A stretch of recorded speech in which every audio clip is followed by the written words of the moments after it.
Merci, prochain rendez-vous avec l'info tout à l'heure à 11h. Marie Desroches, jusqu'à 12h30 sur France Bleu Touraine. En charmante compagnie, bien sûr, comme un dimanche matin. Et ce dimanche matin jusqu'à 11h, on démarre notre dimanche tranquillement avec de l'amour, des visions très jolies et très poétiques de la famille, beaucoup d'enthousiasme avec la création, les créations de Laurence Dréano qui est notre invitée jusqu'à 11h. Alors son travail, certainement vous l'avez croisé si vous ne la connaissez pas. Vous connaissez ses œuvres. La plus importante qui est installée actuellement en Touraine, elle est à Jouer-les-Tours au niveau du Super U McDonald's. Vous savez, c'est cette, on pourrait dire une maman avec son enfant. Non, c'est pas ça. Alors ça peut être un couple. Après, c'est une question d'interprétation. Ça peut être un homme, une femme. Ça peut être une femme. Voilà, elle s'appelle Ivre de joie. Après, libre à chacun d'interpréter. Mais ce sont deux personnages, chacun de 2,50 m, qui se tendent la main. Et c'est un peu la générosité, l'enthousiasme, comme vous le disiez tout à l'heure. L'euphorie, tellement euphorique qu'un des personnages donc est complètement en l'air. Exactement. C'est aussi une prouesse technique. On aura l'occasion de revenir sur cette sculpture. Vos œuvres, on les voit aussi au pôle santé, pôle sud santé, dans le hall de la maternité de Chambray, avec une belle sculpture depuis 2008. Et puis on parlera aussi sans aucun doute de la grande exposition qui vous a été consacrée à Saint-Cyr-sur-Loire au parc de la Péraudière l'année dernière. Laurence Dréano, vous êtes avec nous jusqu'à 11h.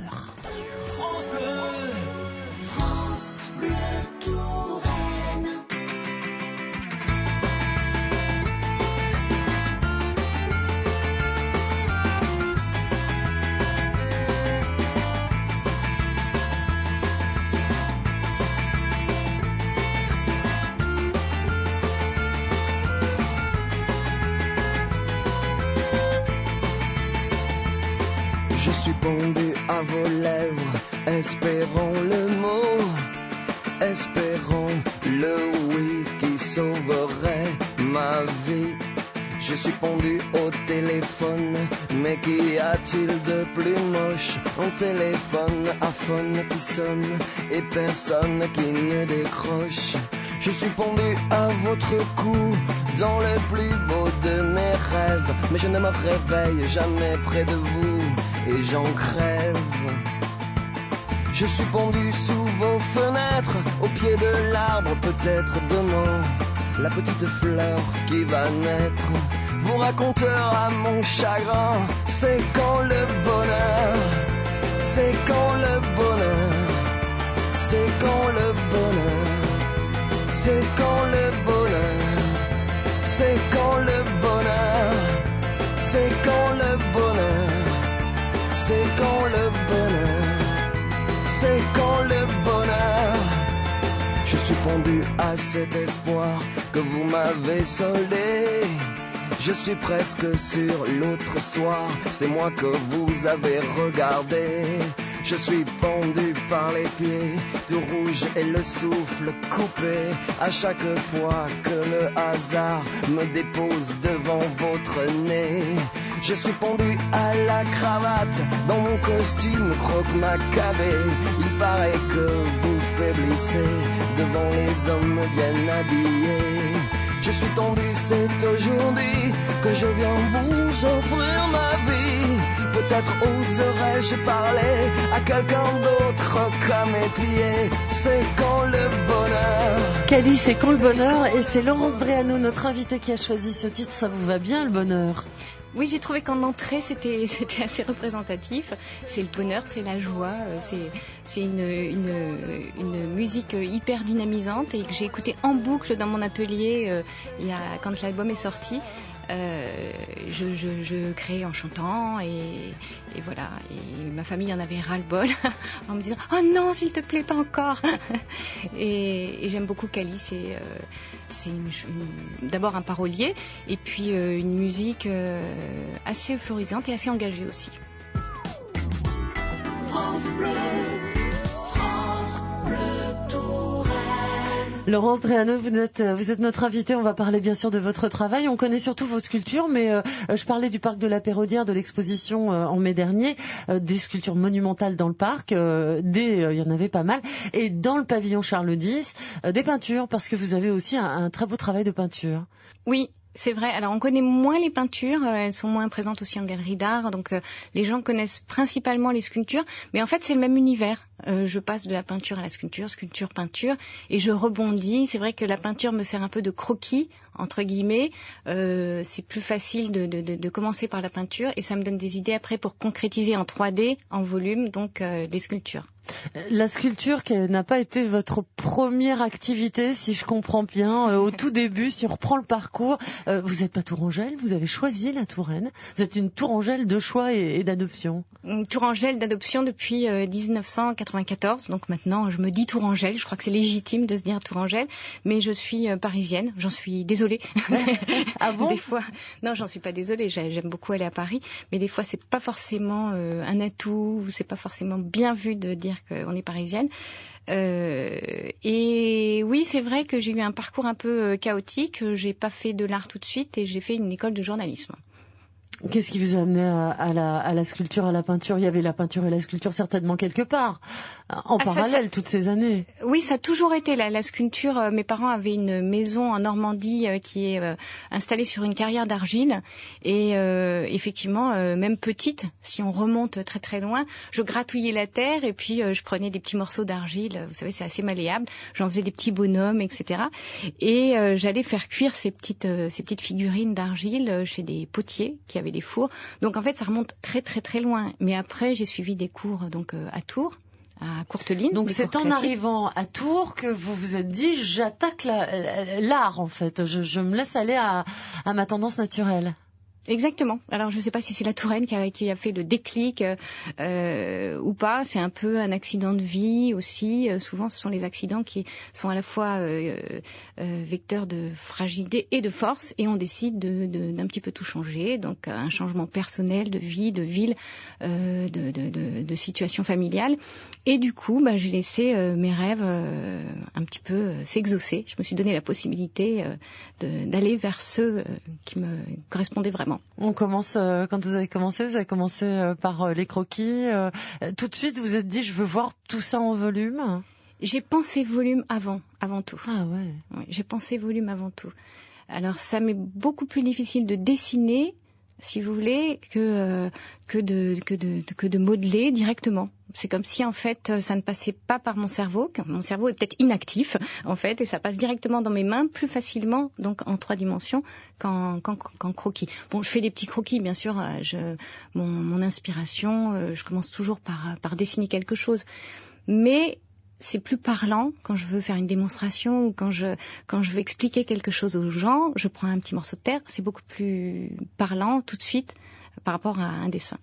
Alors, on a commencé par Cali, c'est quoi le bonheur? Le bonheur, c'est vrai que vos œuvres, elles sont joyeuses, elles sont légères, elles sont pas toujours joyeuses non plus, mais en tout cas, c'est la première rencontre qu'on a quand on les regarde, c'est ça. C'est cette générosité, la générosité des formes aussi, parce que ce soit les hommes ou les femmes, en général, ils sont enveloppés, ronds, et ils sont pleins de bonheur et de joie de vivre.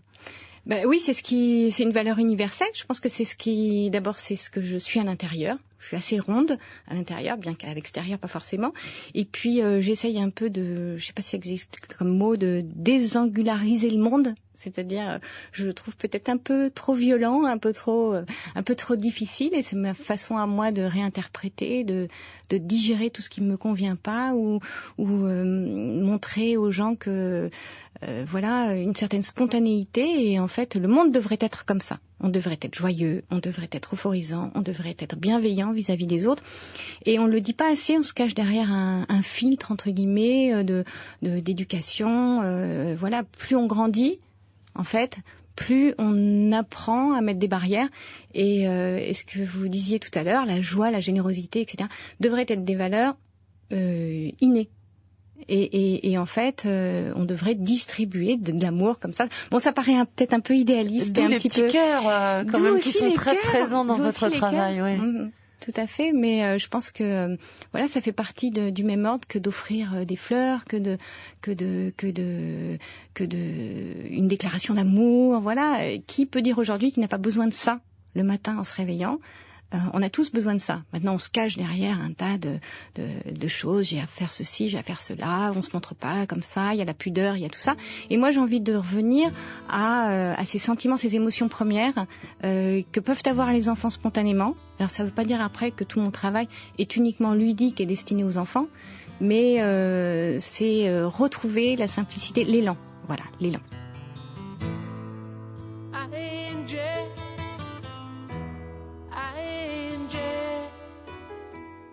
When will those clouds all disappear? Angie, Angie, where will it lead us from here? With no loving in our souls and no money in our coats, you can't say we're satisfied. Angie, Angie, you can't say we never tried.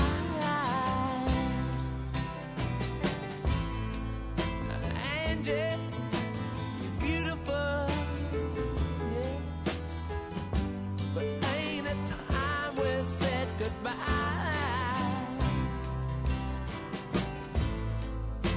Angie, I still love you. Remember all those nights we cried, all the dreams we held so close seemed to all go up in smoke. Let me whisper in your ear, Angie, Angie, where will it lead us from here?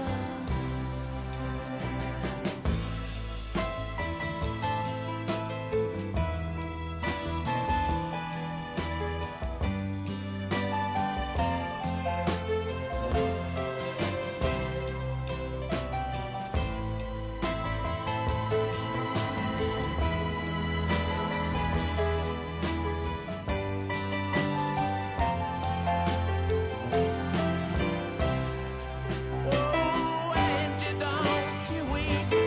All your kisses still taste sweet. I hate that sadness in your eyes. But Angie, Angie, ain't it time we said goodbye? Angie, les Stones, un morceau choisi par notre invité ce dimanche matin, c'est Laurence Dréano. Oui, alors je l'ai pas forcément choisi pour ça, mais c'est une bonne, c'est un bon lien. C'est aussi une histoire d'amour. Donc ça parle de sentiments, ça parle d'émotions. Après, c'est une chanson. Voilà, on peut s'imaginer. Il y a eu de multiples interprétations quant à l'histoire à qui s'adresse Keith Richards. Et en fait, je crois, moi, j'ai pris cette interprétation pour, voilà, c'est la mienne, qui parle de sa fille Angela. Et donc, c'est une des très belles déclarations d'amour, et ça me donne la chair de poule dès les premiers moments de piano, la première introduction, et le fait qu'elle passe le temps comme ça à travers les années si bien, elle est indémodable, elle est parfaite. France Bleu. Cette année-là, c'est tous les après-midi sur France Bleu Touraine. Nous allons remonter le temps et revivre ensemble les événements forts de ces dernières années. Dans cette année-là, nous allons faire appel à vos souvenirs. Partagez-les avec nous.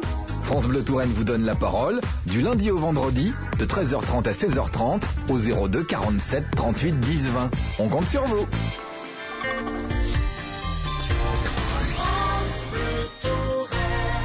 Laurence Dréano, tourangelle d'adoption, c'est ce que vous nous disiez, vous êtes parisienne à l'origine, sculpteur, peintre.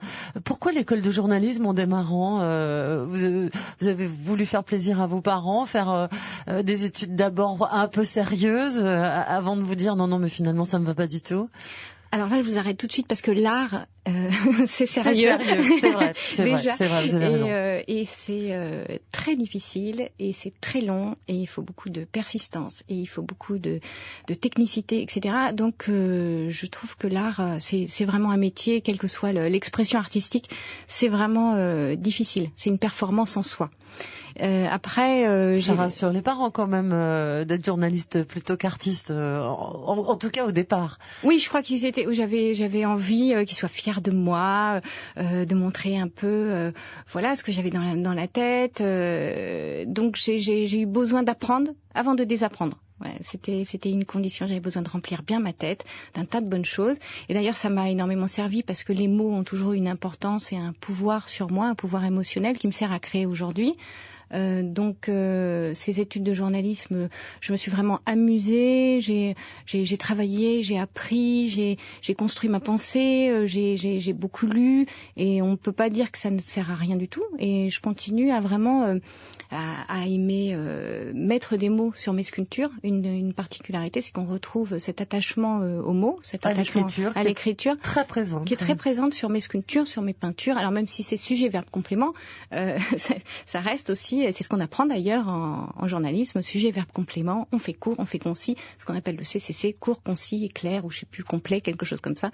Les mots m'ont amené à la création. C'est une expression, les mots, c'est une forme d'expression.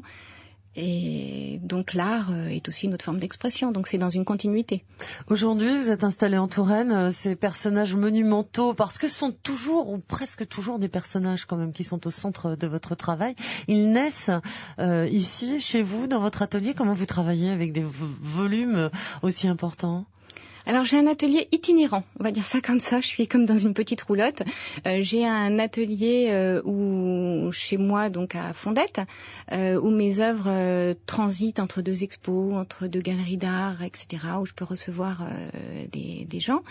Et après, je travaille avec des carrossiers, je travaille avec des mouleurs, je travaille avec différentes personnes, et donc je vais travailler dans leur atelier. Donc j'emmène mes créations. Si j'ai besoin d'un bureau d'études, je vais travailler dans le bureau d'études.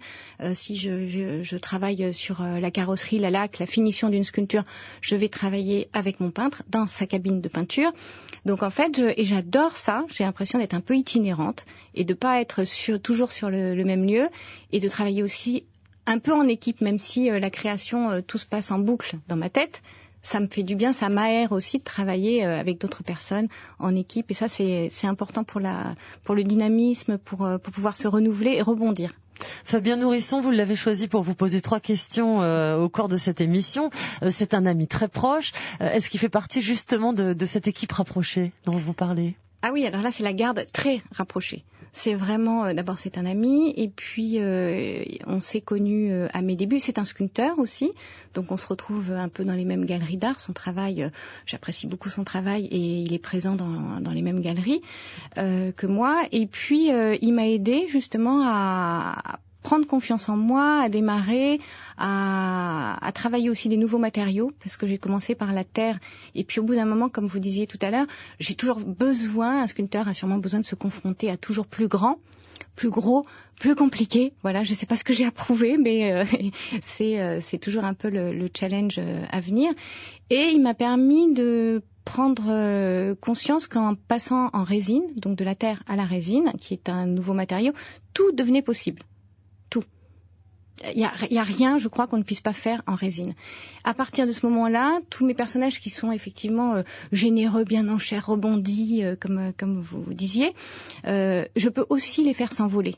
Et là, j'ai trouvé vraiment, je me suis éclatée dans voilà, ça a pris une autre dimension, parce qu'il pouvait s'envoler, cet élan dont j'avais besoin a pu s'exprimer à travers cette matière. Donc il m'a appris le moulage, la technique de la résine, etc. Et puis maintenant, il travaille avec moi, alors sur ses propres projets aussi à lui, et on travaille en collaboration, donc tous les 2 mois, tous les mois, on se voit, on fait le point, on délire sur les nouveaux projets, et c'est toujours oui c'est possible, oui c'est possible, oui c'est possible, et on évolue comme ça ensemble, bien que ce soit ma création, mais on évolue ensemble sur la technique. Fabien Nourrisson, première question. Laurence, d'où te vient ce besoin de donner autant d'amour et de bonheur aux gens ? Ah, la question piège. Alors Fabien, je vais te répondre. C'est à la fois ce dont on a tous besoin, d'abord. Celui qui dira le contraire, je pense qu'il ment. Et puis à la fois, c'est un peu ce qui manque. Non pas que je suis en manque d'amour et de bonheur, mais c'est ce qui fait qu'on a envie de se réveiller chaque matin. C'est ce qui fait que j'ai envie d'aller dans mon atelier et de me dire, bon alors aujourd'hui j'ai envie de quoi? D'une déclaration d'amour? C'est même pas la peine de l'attendre, je vais la créer moi-même. Voilà. J'ai besoin de quoi? J'ai besoin d'apaisement, j'ai besoin de maternité. Eh ben je crée ce dont j'ai besoin. Et effectivement, si je prends plaisir à créer ce qu'il me faut, je pense que ça peut, j'espère en tout cas que ça peut diffuser le même intérêt, le même plaisir quand on regarde les œuvres. En tout cas, c'est quand je vais visiter une exposition ou quand j'ai un petit choc émotionnel pour un film ou quelque chose d'autre ou une musique, c'est ce souffle-là que je retiens et je me dis à chaque fois, c'est que la personne a trouvé plaisir à la création. Bien sûr, je connais tes plaies, tes blessures, cyanure. Tes souvenirs ont la peau dure, fêlure, à chacun son chemin, chacun ses déchirures, mais je les ressens comme toi.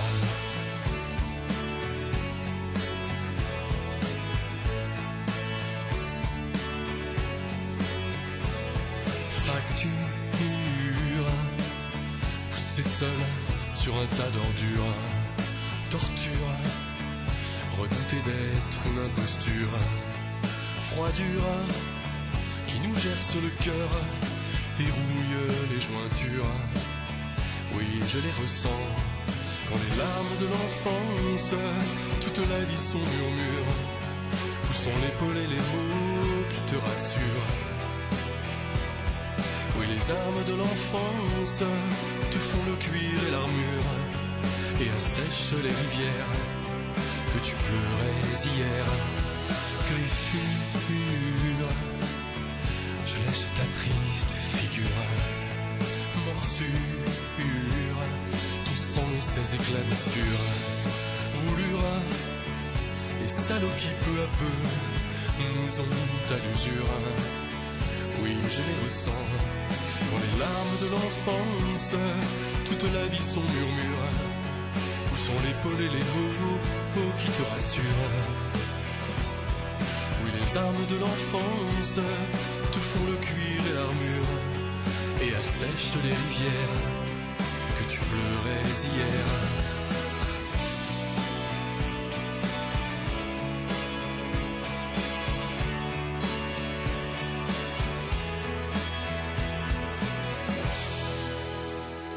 Bien sûr,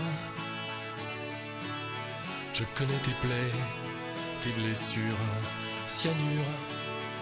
Tes souvenirs ont la peau dure, fêlure. À chacun son chemin, chacun ses déchirures. Mais je les ressens comme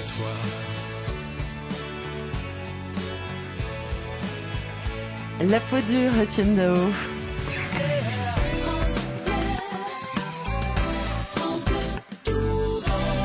En compagnie ce dimanche matin de Laurence Dréano. Alors, vos œuvres, elles se promènent un petit peu partout. À Cannes. Je travaille activement dessus parce que c'est une grosse exposition d'une trentaine de sculptures, dont une dizaine de monumentales, et qui seront installées au Majestic, donc qui est un hôtel sur la Croisette à Cannes. Et donc une expo assez conséquente avec plein de couleurs. Le thème, ça sera les mots M-O-T-S. Pas M-A-U-X, et donc sur le thème on retrouvera les thèmes récurrents de l'amour, du bonheur, du désir, de la maternité, tout ce qui fait du bien, tout ce qui est racénérant, dans un cadre qui est un cadre idyllique quand même, sous le soleil. Enfin, sous le soleil en mars, pas vraiment, mais ça restera jusqu'au mois de mai. Votre message d'amour, de générosité, vous le diffusez bien largement au-delà des frontières françaises. De plus en plus, j'espère, et en même temps ça me permet de voyager, ce que j'adore, parce que je crois que j'ai choisi aussi ce travail pour me balader, rencontrer des gens, voyager, donc ça tombe très bien que mes sculptures soient accueillies à droite à gauche. Donc elles partent en Allemagne, donc il y a un gros projet au mois de mai, un symposium de sculpture internationale à Wiesbaden. Donc Wiesbaden est à côté de Francfort. Donc là, c'est une aventure allemande. Donc on passe du sud à un peu plus au nord. Et c'est dans le cadre ce sont 6 galeries d'art de Wiesbaden qui se réunissent avec le soutien du Conseil général, enfin l'équivalent du Conseil général de chez nous, Conseil régional, etc. Et les villes jumelées donc de Wiesbaden, et Fondette étant jumelée avec Norrode étant une partie de Wiesbaden. Bon, tout ça c'est un peu compliqué, mais c'est important de le dire. C'est-à-dire que la commune de Fondette vous soutient dans cette démarche. Exactement, ça veut dire que la commune de Fondette me soutient pour présenter 2 sculptures monumentales, donc aux côtés de 7 autres artistes internationaux, donc Israël, Autriche, Allemagne bien sûr, Suisse, France, Angleterre. Et je crois que j'en oublie une. Et on présentera donc sur une grande avenue à Wiesbaden des sculptures, donc moi 2 sculptures de 2,50 m chacune. Donc c'est un projet sur lequel je travaille déjà depuis 1 an, avec Fabien Nourrisson aussi, avec 2 sculptures donc rouges parce que c'est le rapport entre le drapeau allemand et le drapeau turc. Alors je vous explique pourquoi, parce que là je vois que vous me regardez un peu bizarrement. Oui, absolument. Oui, je dois pourquoi commencer. La Turquie alors? Parce qu'en fait le thème de cette exposition c'est le pont et le lien. Et cette grande avenue sépare en fait un quartier commerçant assez riche de Wiesbaden à un autre quartier plus populaire turc. Et le but, c'était de faire de cette avenue le rassemblement de ces 2 quartiers et de donner carte blanche aux artistes choisis pour exprimer de leur façon le rapprochement entre les hommes. Donc c'est tout à fait dans ma logique humaine, généreuse, et donc généreuse dans mes personnages. Et j'ai imaginé donc 2 personnages de 2,50 m qui se tendent la main, de chaque côté de l'avenue, avec une poésie d'Aragon qui sera tatouée en fait, une sorte de tatouage sur les personnages. Fabien Nourrisson, sa 2e question. Laurence, que t'a apporté l'art dans ta vie? Simple et efficace. Alors ça, c'est simple et efficace. Alors la survie, je pense que voilà, ça apporte la survie. C'est à un moment donné, on a tellement besoin de s'exprimer qu'il n'y a pas 36 solutions. Chacun trouve la façon de s'exprimer. Et c'est un métier, d'accord, mais c'est aussi une passion et c'est un mode d'expression.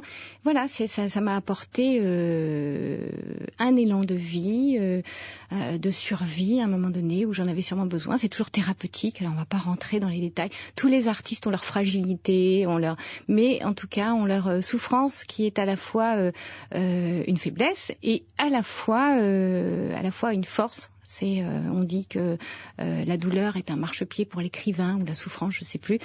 Je crois que c'est ça aussi. C'est une façon de revoir, de redigérer la vie autrement. Vous avez des grandes admirations, j'imagine, en art aussi. Ce goût pour ce partage de sentiments généreux et plutôt positifs. Vous le connaissez, vous l'avez déjà rencontré dans d'autres œuvres, chez d'autres artistes, j'imagine.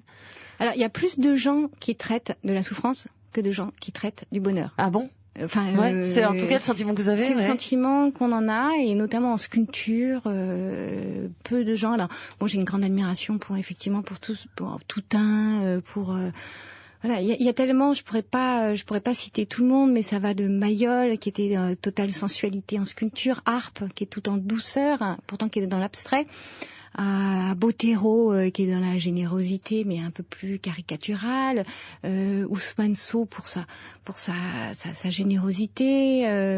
Il y a tellement d'artistes que Niki de Saint-Phal, bien sûr, parce que c'est de la résine, c'est de la féminité absolue, parce que voilà quelqu'un qui a su transformer, d'après moi, sa souffrance en quelque chose d'assez positif et très coloré.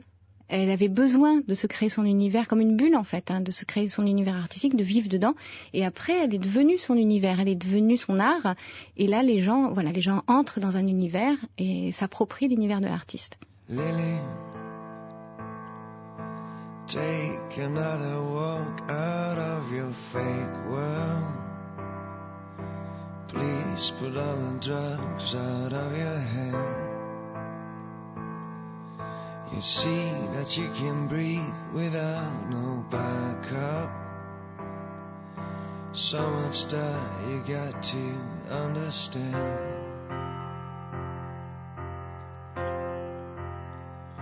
For every step in any walk, any turn of any thought, I'll be your guide.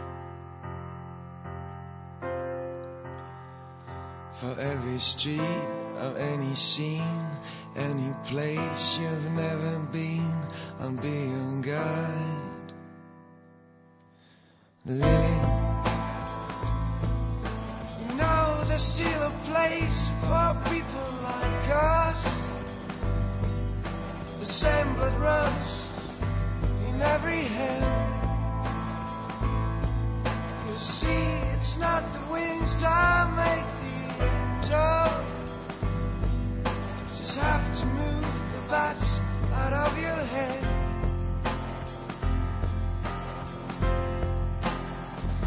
For every step in any walk, any turn of any thought, I'll be your guide. For every street of any scene, any place you've never been, I'll be your guide. Lily Aaron, c'est un titre que vous avez choisi, Laurence Dreano. Pourquoi ce morceau? Parce que, alors pour ceux qui ne connaissent pas le morceau, qui le découvrent là en ce moment, c'est associé à des images. Pour vous aimez le cinéma aussi? Ah, j'adore le cinéma. Ouais, je suis une inconditionnelle des studios, puisqu'on on a notre abonnement et on y va très régulièrement. Et le cinéma fait partie des sources d'inspiration, comme pas mal d'écrivains aussi. J'aime aussi la littérature, enfin plein de choses. La cuisine, bien que je ne la fasse pas bien moi-même, mais et donc Lily de Aaron, c'est la bande son, la bande originale du film Je vais bien, ne t'en fais pas de Philippe Lioré, qui est un film assez triste finalement, mais qui parle de drogue. Donc vous voyez, on est très très loin de mon univers créatif, mais un film d'une grande sincérité, bouleversant, avec des acteurs extraordinaires. Et cette chanson donne des frissons, a une sonorité très particulière, un peu comment dire, intériorisée. Et je crois que c'est une des chansons qui donne la possibilité d'être triste aussi. Et c'est bien de pouvoir ouvrir les portes, surtout quand on crée tout le temps de la gaieté et qu'on est généralement assez gai tout le temps. C'est bien de temps en temps de se faire plaisir, de pouvoir s'autoriser à être triste. Alors c'est un peu bizarre comme réflexion, mais cette chanson me permet de pouvoir un peu lâcher mes tensions internes et de m'autoriser à être triste. Marie Desroches, jusqu'à 12h30 sur France Bleu Touraine. En compagnie ce dimanche matin de Laurence Dreano, on parle d'amour, de générosité, de forme, de voyage aussi. On n'a pas encore parlé de mots, mais on va en parler puisque non seulement vos sculptures sont généreuses, mais elles sont aussi généreuses en partage, en échange verbal. Vous êtes une amoureuse de la littérature. Alors il y a quelques beaux exemples dans la région. La Touraine que vous avez adoptée il y a quelques années a joué les tours cette sculpture de 5 mètres de haut qui est un véritable, vous le disiez, défi technique, qui est une des dernières, si je comprends bien, qui a été installée dans la région. Facile à repérer puisqu'elle est en face du McDo et on cite la marque là parce que pour vivre, et c'est votre métier, il faut que ces sculptures de temps en temps soient achetées. Oui. C'est commandé. C'est tout à fait ça, parce que pour se permettre de créer ses rêves et de nouveau créer de nouvelles sculptures, il faut aussi, l'argent fait partie quand même, on est dans un monde concret et l'argent fait partie aussi de pouvoir d'intégrer de nouveaux projets. Donc effectivement, il y a des commandes, donc c'est bien d'exposer, mais il y a aussi des commandes. Et je remercie vraiment le McDonald's, puisque c'était une idée à la fois très originale, puisque donc le McDonald's est fréquenté. Ce sont eux qui vous ont commandé cette sculpture. Oui, tout à fait. C'est une commande spécifique pour ce McDonald's-là.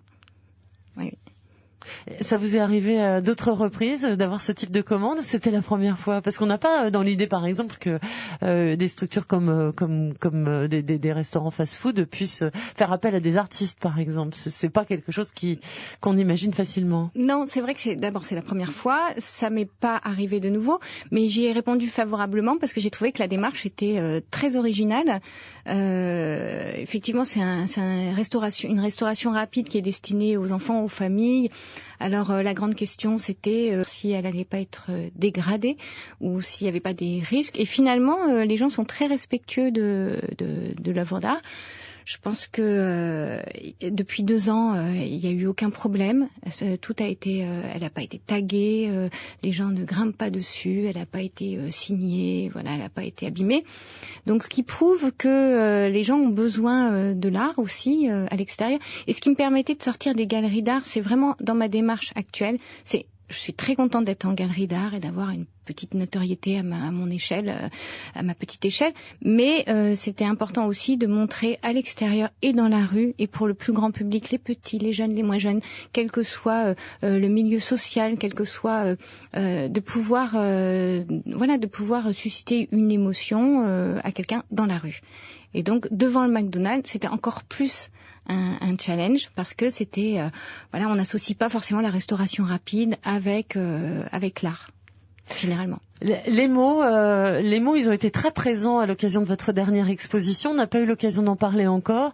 Dernière exposition dans la région, je veux dire, ici en Touraine, c'était au printemps dernier, dans le parc de la Péraudière et dans le pavillon Charles X à Saint-Cyr-sur-Loire. Un nombre certain de sculptures monumentales dans le parc. Et puis des textes et des lectures. Et là, vous vous êtes associé avec le Centre dramatique régional de Tours pour lire des textes.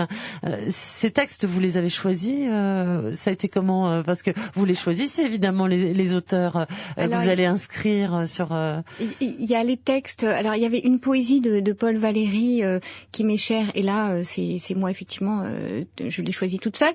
En ce qui concerne le CDRT, c'est d'abord c'est né d'une rencontre avec Karine Romer et on a regardé ensemble ce qu'on pouvait lire, ce qu'on pouvait offrir aux gens en termes de poésie, en termes de déambulation nocturne, en fait.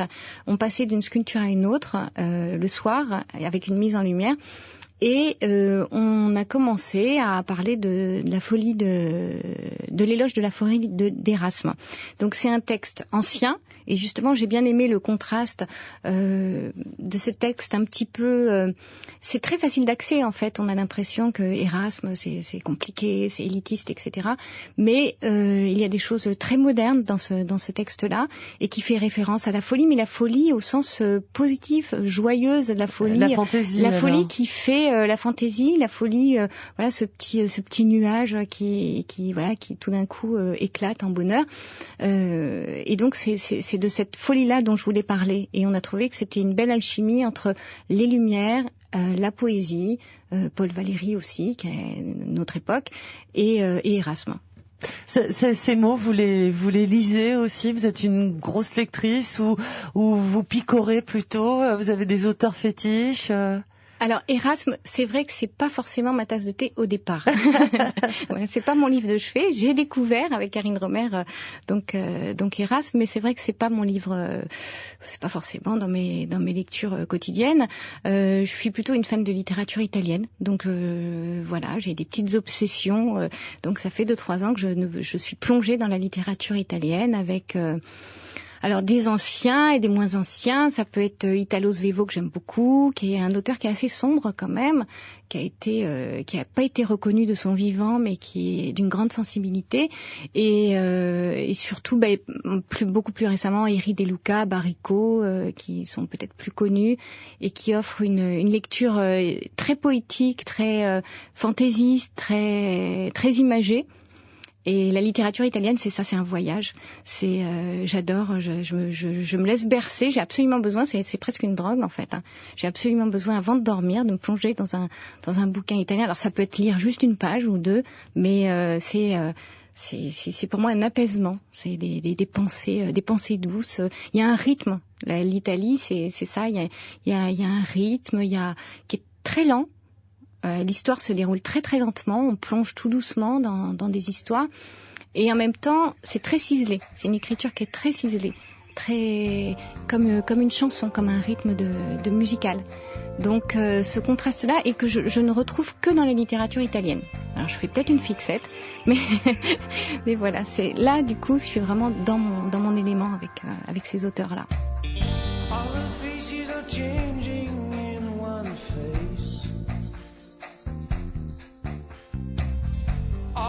voices are changing to one voice. She seems to be gone. She wants to cry and cry again. She died so many years before. Come around me, my princess. Come and shout your pain, shout out your weepy forever. The world is open to many different of you. But you will always be the same person. And what the other seems you don't have to care.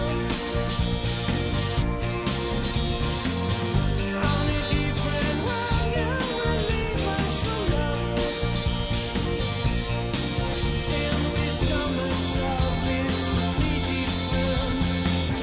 Her eyes are so open to seduct.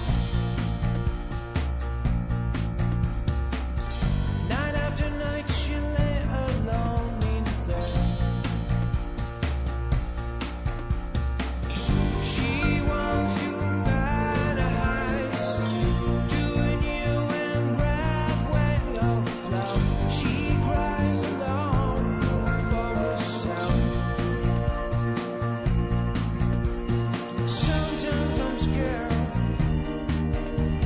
Sometimes I dream where people dance in this round with me forever.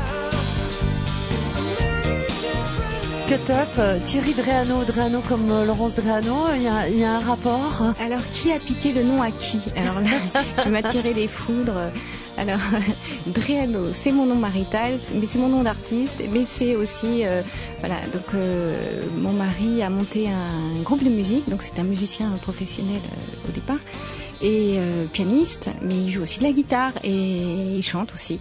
Et donc il a monté un groupe qui s'appelle Cut Up. Cut Up dans le sens, pour lui ça veut dire montage, donc montage d'émotions, c'est un montage comme on peut monter des souvenirs, comme on monte aussi une bande musicale. Donc c'est dans cette optique de découpage, voilà, du découpage et du collage d'émotions. Et donc ce groupe s'appelle Cut Up et la chanson que j'ai choisie s'appelle Charlotte Sometimes, qui peut rappeler effectivement le Charlotte Sometimes des Cure, sauf que celle de Thierry Dreano est nettement mieux. En toute objectivité. France Bleu, France Bleu. Smartphone, appareil photo numérique, applications, réseaux sociaux, sites web, les nouvelles technologies sont partout et pour rester connecté, France Bleu Touraine. On a donc eu l'idée de développer une application en push. C'est un logiciel qui en l'état vous permet de créer des documents. Il s'agit effectivement d'une application qui connaît un succès international. Le multimédia, chaque jour à 16h40 sur France Bleu Touraine et sur francebleu.fr.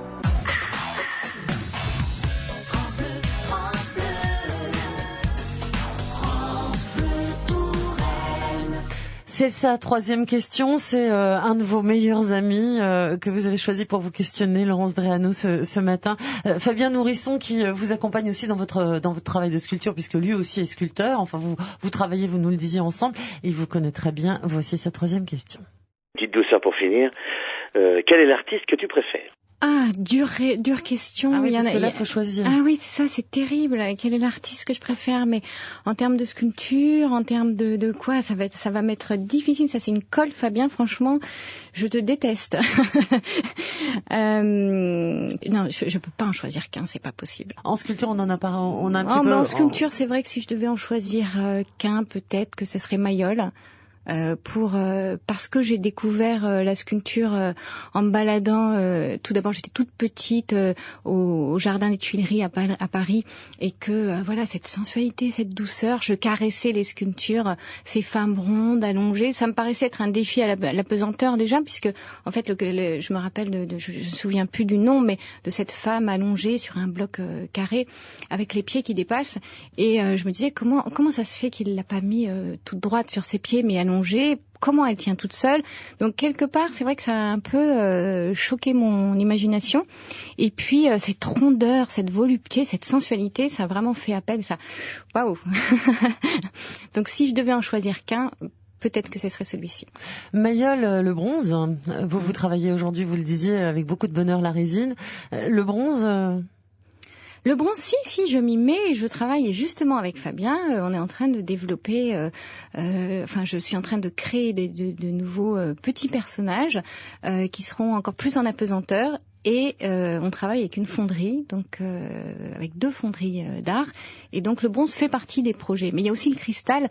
On a parlé de la résine, mais il y a aussi le cristal. Je pars 5 fois dans l'année à peu près à Murano pour mon plus grand bonheur. Vous imaginez bien que je n'ai pas choisi non plus par hasard et que c'est vraiment très très agréable de partir là-bas.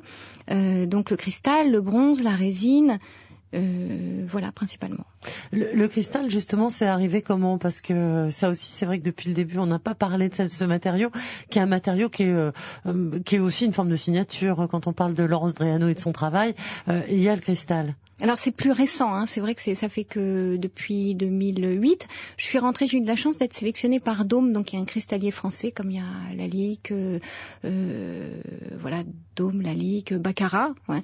Et Dôme est une grande maison et ils m'ont fait rentrer dans leur collection qui s'appelle la collection Glamour. Ça me va très très bien. Enfin, ça va très très bien mes personnages, j'entends.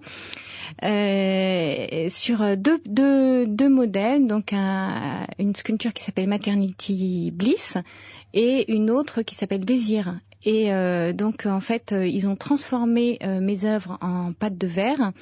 Et c'est vrai que là, j'ai gagné en légèreté. J'ai découvert vraiment mes sculptures toutes rondes, mais tout d'un coup avec une transparence, une légèreté, une limpidité, et j'ai adoré en fait le rendu. Et ensuite j'ai continué moi-même à créer et à entrer dans ce chemin de nouvelles découvertes, parce que c'est vraiment un nouveau matériau qui est très exigeant, qui est très difficile, qui est très différent de la résine. Il n'y a pas de moulage, ce sont que des pièces uniques. Et donc j'ai cherché une fonderie, on appelle ça quand même un forna, c'est en italien, c'est une fonderie, ça s'appelle quand même une fonderie de cristal, pour relayer mes envies d'aller plus loin. Et en fait, le hasard et puis un peu quand même de ma volonté d'aller vers l'Italie. Et j'ai trouvé à Murano, donc à côté de Venise, une fonderie avec laquelle je travaille depuis maintenant 3 ans. Donc on est toute une équipe, donc de nouveau un travail en équipe, et puis des nouvelles techniques. Ça se travaille un peu comme le verre soufflé, mais c'est très très lourd et il faut être assez costaud. Donc je suis accompagnée de trois gars italiens bien musclés. C'est ce que j'allais vous demander. Il y a des contraintes techniques qui du coup forcément ont une incidence sur ce que vous allez proposer sur votre création.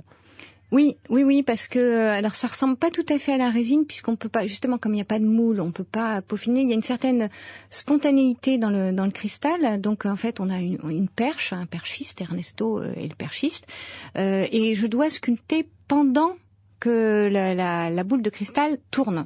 Donc vous imaginez qu'en fait, on a du mal à visualiser ce qu'on fait. Les gestes doivent être à la fois très précis.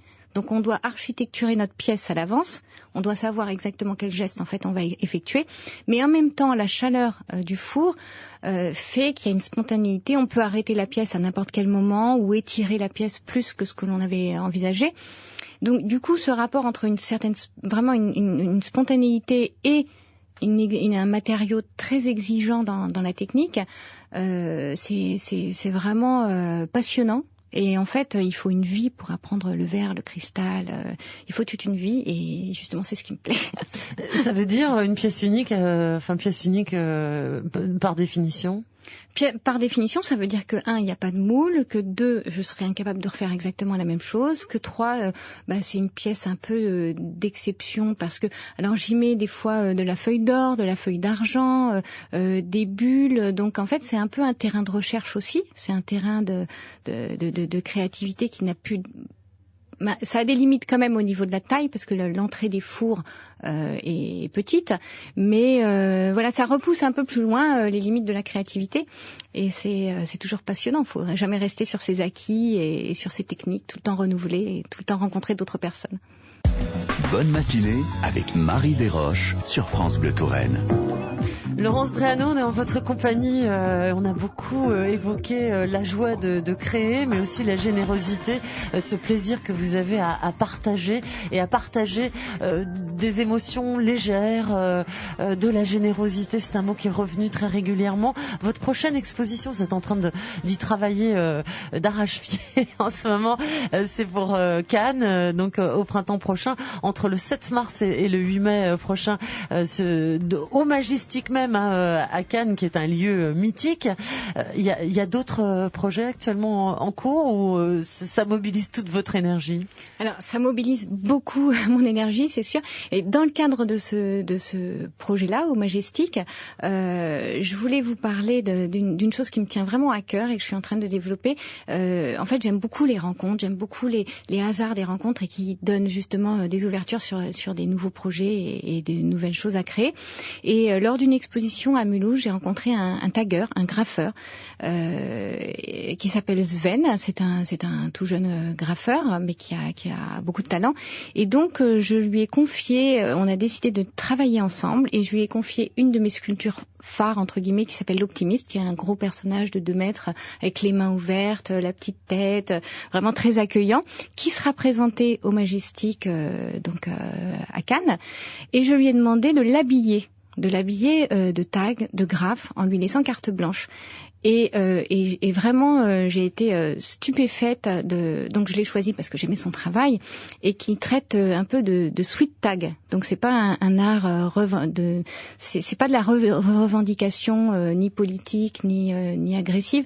Les sweet tags, c'est du love tag, c'est-à-dire c'est des tags mais qui traitent aussi d'amour, de douceur. Et j'ai trouvé que c'était très adapté à mon travail. Et cette rencontre, ça a fait un flash en voyant ces œuvres. Je me suis dit, je vais habiller mes sculptures de tags et de mots. En plus, ça va vraiment dans la direction de mon travail. Et elle sera donc présentée pour la première fois. Et le résultat c'est une sculpture à double niveau, une sculpture à toucher et une sculpture à lire. Et je pense que je vais développer ces idées-là et demander à d'autres artistes. Ça me tiendrait à cœur de développer ce projet-là, d'autres artistes, peintres, qui travaillent sur les mots, principalement, d'habiller mes sculptures pour pouvoir faire en Touraine, par exemple, dans un an, un gros projet où je présenterai plusieurs optimistes, donc ça peut être la même sculpture, mais en fait, repensée, rhabillée par d'autres artistes. Votre travail, on peut le découvrir en partie, bien sûr, sur votre site internet. L'idéal, bien sûr, c'est de le voir en dimension réelle. Je rappelle qu'il y a une sculpture qui est présente à Chambray. Alors, j'en prends 1, 2, 3. Qui est présente à Chambray au pôle Pôle Sud Santé, qui est présente à Chambray au Pôle Sud Santé dans le hall de la maternité, à Jouer les Tours aussi juste à côté de l'espace Malraux. Et puis on attend bien sûr votre prochaine exposition en Touraine, c'est prévu alors? Alors, il y a plein de choses. Alors, pour l'instant, je voyage plutôt hors Touraine, mais j'ai hâte de revenir vite en Touraine. Je pense qu'il y aura une exposition au château de Belmont. Je pense qu'il y a des futurs projets, peut-être à Artigny. Toutes les dates ne sont pas encore posées. Donc, et puis, il y en a plein d'autres, mais c'est pas tout de suite. D'abord, je vais me balader un petit peu. On se quitte en légèreté avec un morceau que vous avez choisi. C'est un morceau à la fois léger, mais en même temps extrêmement puissant, puisque c'est l'Ave Maria de Gounod. Alors c'est vrai que c'est un morceau classique mais très apaisant et que j'aime beaucoup, qui a été chanté par les plus grands de la Callas à Pavarotti, etc. C'est un morceau complètement limpide. On voit à travers et voilà, ça rend, je sais pas, ça me touche. C'est un morceau qui m'émeut à chaque fois, et ça veut pas dire que je l'écoute en boucle non plus. Faut pas abuser des bonnes choses, mais j'aime beaucoup ce morceau. Laurence Dreano, merci, à bientôt, j'espère. Merci à vous, à bientôt.